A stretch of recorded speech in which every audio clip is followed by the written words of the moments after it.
Here's a rather relaxed dressing room. Camacho with his various trophies of war. You can see here a talented, brave fighter. Remember the quality of opponent.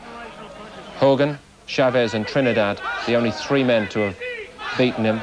But he's trying to re-establish himself as a force at world level now against the 1988 Olympian Foster. Foster looking for the biggest win of his life. Camacho on his record would be a big trophy. Let's see what happens. Let's get to the fight action, and we'll join Glenn and Ian once more. Camacho, now based in Florida, with those trademark shorts. I'm not sure how exactly you'd describe them. Maybe he spent a long time tearing them up the night before the fight. I think already we can see Foster looks physically the bigger of the two.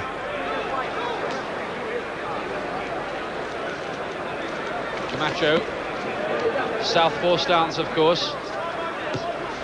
Excellent technician. But once the reflexes start to go, he's the kind of fighter who might be a lot easier to hit than he was at his peak. Keep them punches up, man. I ain't gonna keep telling you.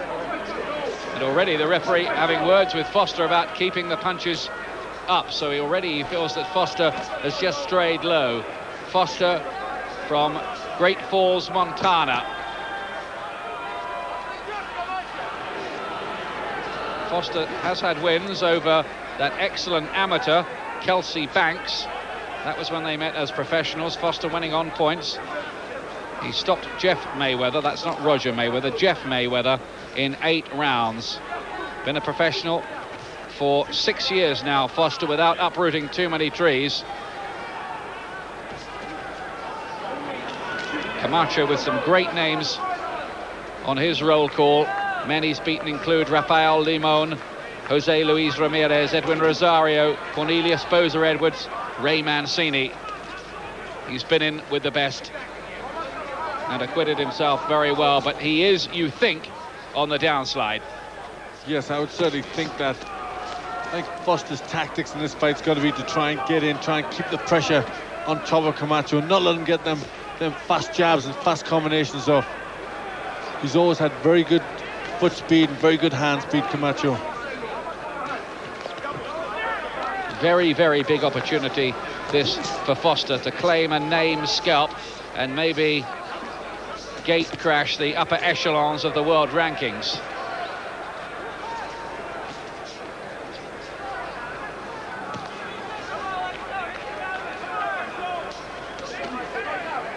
Well, one thing I noticed straight away with Camacho, he looks easier to hit than you remember in his great days. He does, but he's still got them fast hands, and he's catching Foster on the way in. Some sharp punching by Camacho towards the end of the round. Doubling up on the southpaw jab, and then the lefts to follow as well. Good last half minute of the round by Camacho, where he looked very, very sharp. Interestingly, in recent fights, he's been up near 11 stone, Camacho. Here he's boiled down to 10 stone 6. I think this is a fight they know they have to win. That's right. If he wants to have a future in the game, he's got to win this sort of fight. But he showed his experience well there at the end of that first round, when he just the last 30 seconds he piled the pressure on some nice fast shots, went in there, and that may have been enough to win the round. He's not throwing that many punches. Stay ahead of him. Now listen, you've got to take control. Find him with the jab and start working to the left side of him and start whacking those body shots. Jesse Reed doing the talking in the corner, a man who's had some great days with Orlando Canizales, recently beaten for the first time in a long, long time. Second round here. Good opener it was too. Camacho looking sharp, even into his 30s now, against the ex-Olympic Games boxer of 1988, Todd Foster. That was also the year of Ray Mercer, Lennox Lewis and Roy Jones, among others. Foster didn't win a medal. He was knocked out in his 3rd belt, by the Australian Graham Cheney.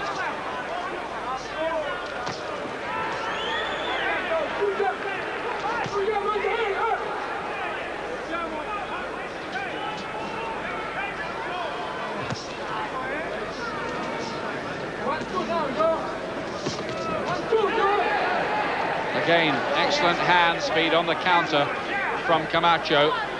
He will certainly be by far the superior technician, you'd feel, of these two, and it's up to Foster really to try to get home and make his punch power tell. But Camacho, of course, has been in with punches before and has proved himself to be resilient enough on many occasions. That's right, and I think Foster is going to have to keep his head in this fight, because Camacho can be very frustrating. He's very fast, he's a good mover and has fast hands. All the way back. So he hasn't got to get too impatient, he's got to keep his head, Foster.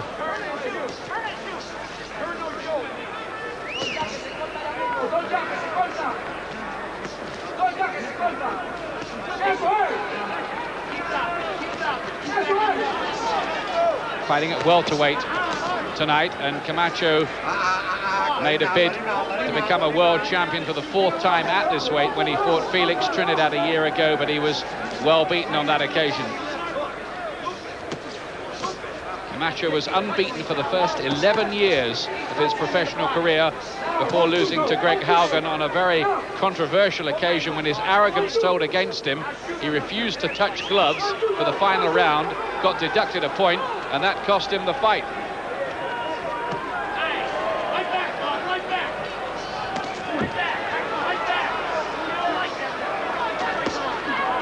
Well, Camacho's speed is proving a big factor early on here. It certainly is, and this is quite a good start from Camacho.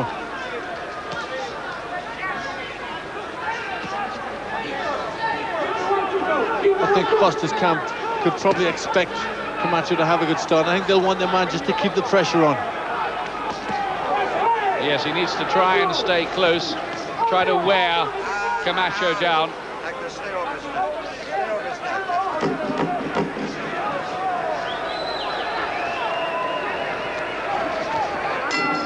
Camacho on top early on, though.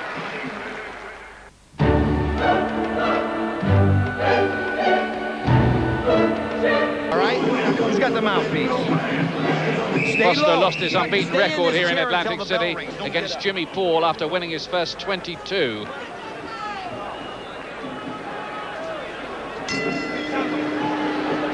Third round. Camacho on the left of your picture in the, well, those trunks you can't really mistake. Camacho's made a good start. He's still got the speed and the reflexes, certainly in the early stages of this fight.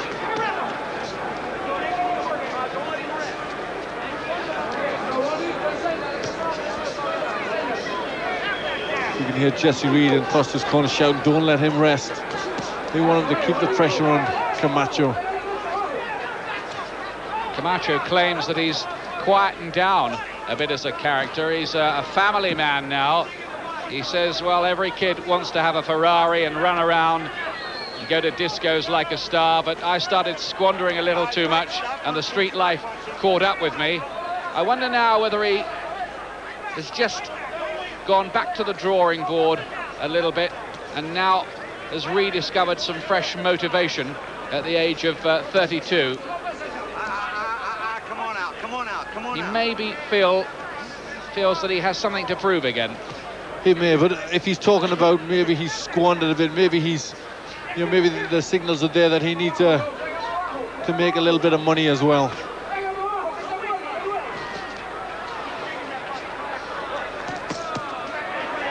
Landed on the gloves, those from Foster. Must say though that Foster and his corner, they look up for this. They certainly do not look like a camp who are just cast as the opponents, do they? It's a good fight, this third round. Foster trying to get close, trying to nullify the speed and movement and skill of Camacho. Yes, you're right, Ian. Foster certainly looks up for this one. He's trying to get past that jab. Not having much success at the minute, but he's trying hard to get past that southpaw right. right, stop punching both of you. Step back, step back.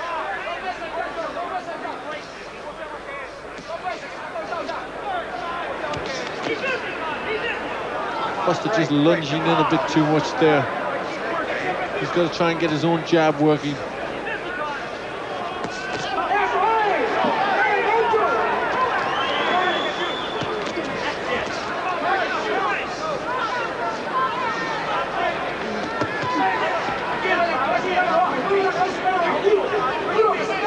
Very, very skillful, Camacho, blocking punches with his gloves and skipping out of range and then counter-punching.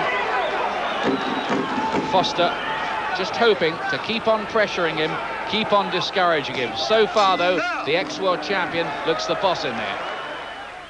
The discovery. Youthful, really ambitious, really engaging them in some trench warfare. Does there come a point late on when you've made your money, you've got your titles, that you're beginning to think, well, do I really need this anymore? No sign of that at the moment. Fourth round, but Foster maybe just hoping to stir those kind of feelings in Camacho if he can keep up this kind of intensity.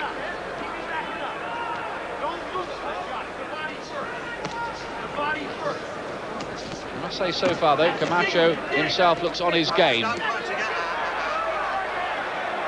Yes, he looks sharp, but Foster just trying to pick the pace up a little bit more. He's trying to rough Camacho up there, trying to unsettle him a little bit.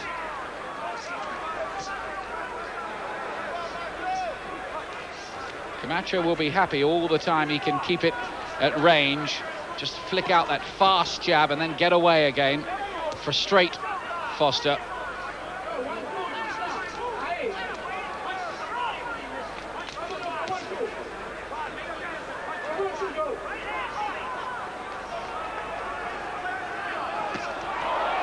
Little left hook inside there from Camacho, looked a useful punch.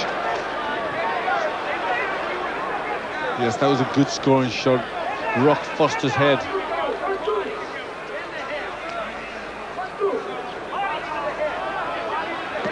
There's always the possibility too, as fighters grow older, that one day they just get in the ring and push the button and there's absolutely zilch there. That is clearly not the case with Camacho. Foster maybe hoping that it would have been. Well, there's some nice counters coming in from Camacho, especially with that left hand. He's just starting to find the timing. Oh, that's nice work from Camacho.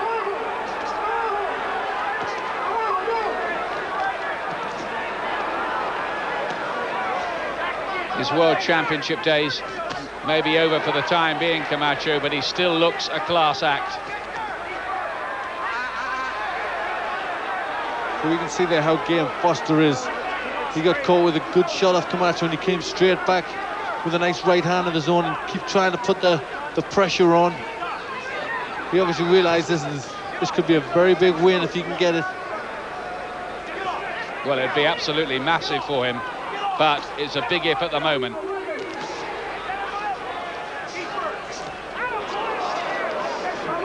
There's always the possibility, though, with Foster, that he could land just one punch that would turn the tide. 29 of his 33 victories have come inside schedule. That tells a story of its own, but he's caught himself there. Down goes Foster in round 4. Look at the clock running down there. He doesn't have long to last, and that's maybe just as well. Big round for Camacho, and Foster, who is looking for the big punch himself, goes down. What are you doing to stop him when you're inside? Let that referee tell you to stop. Listen to me. You start pushing. You hear me? That's why you got drilled. You relaxed and he hit you on the break. Now you get your hands and start punching until that referee says stop. You hear what I'm saying? Quit this nice guy stuff. You can win this damn thing. Get on this guy and start working. Well, they're angry. They're very angry. He rushes in here and then he just stopped. And there's a little left hand from Camacho. They weren't very happy with that. He just lost concentration for a second there, right in close. Yep. And a good, strong shot from Camacho. He held Actually, we saw there in the slow motion where he held Foster's hand with his right hand and caught him with a left hook. Well, they don't say protect yourself at all times for nothing in the instructions before the fight. Foster in the purple trunks, down in round 4 and falling quite a long way behind.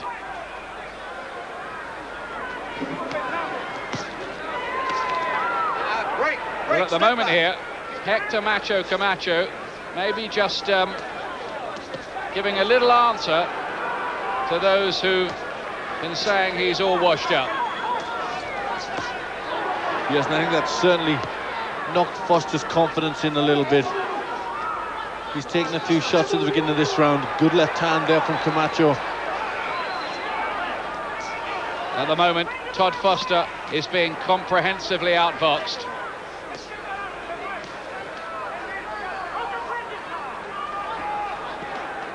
Camacho's almost been a Eubank-like figure, hasn't he, on the United States circuit? People have loved to hate him.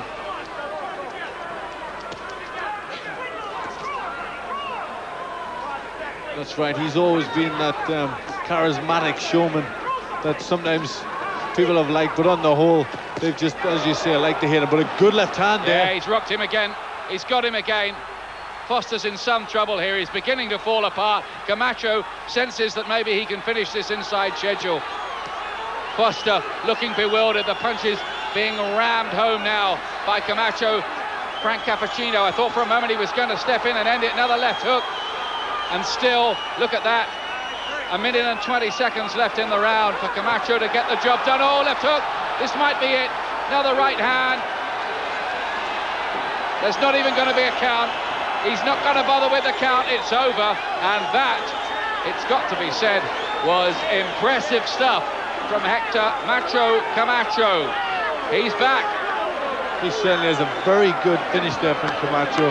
He heard his man, he saw Foster's legs buckle, and then Camacho piled the pressure on and he wouldn't let him off the hook. A very good finish there. Well, that really was pretty sensational by Camacho, because nearly all his wins tend to come on points. He outboxes his opponents, but there he really did explode with a cluster of punches to finish Foster off. And here we see that left hand, the legs went from under him and he piled the pressure on Camacho. And I think this is maybe something we're seeing as he gets older. He's slowing down a little bit and he's trying to put more power into his punches. An impressive finish for Camacho. Well, might it be macho time all over again? Well, on this performance, it certainly looks like he can come in again with a shout. There might be a few people who would not be in a rush to fight Camacho on that evidence. I tell you what, you won't shut him up after that. I should think the press conference might go on for about 3 hours, knowing Camacho, telling you how good he was, but he was good. Yes, that was a good finish. Yes, I think it could be macho time again. Marty Cohen, the father figure of the IBC. Frankly, we could do without all these extra world governing bodies. Camacho, for what it's worth, has won their version of the welterweight title. It doesn't really mean anything, but it does mean a lot for Camacho as a fighter who may be working himself back towards a shot at one of the more authentic versions. Remember, Eamon Loughran, British boxer, holds one of them, the WBO version of the welterweight championship. Now there's a thought. It certainly is, but I was very impressed. It seemed quite a focused Camacho. Normally he wants to move a lot more and he's content to get on the jab, but in this fight he was content to stand still towards the end there, and he got a lot more power in his punches. Well, it's been as good a night as he's known in quite a long time, Camacho. Ladies and gentlemen, referee Frank Cappuccino calls a halt to the bout. The official time, 1 minute, 45 seconds of round number 5. Winning his 4th world title, he's now the IBC welterweight champion of the world. it's macho time. Hector Macho Camacho. Well into his 30s, he's had more than 50 professional fights now, and Steve, he would be excused for being a little shop-worn as a fighter, but Camacho's produced a good performance there, hasn't he? He's certainly not shop-worn, and part of the reason is because of his style. He was always a counter-puncher in the past and never got involved in brawls, so therefore you get an extended career when you fight that way.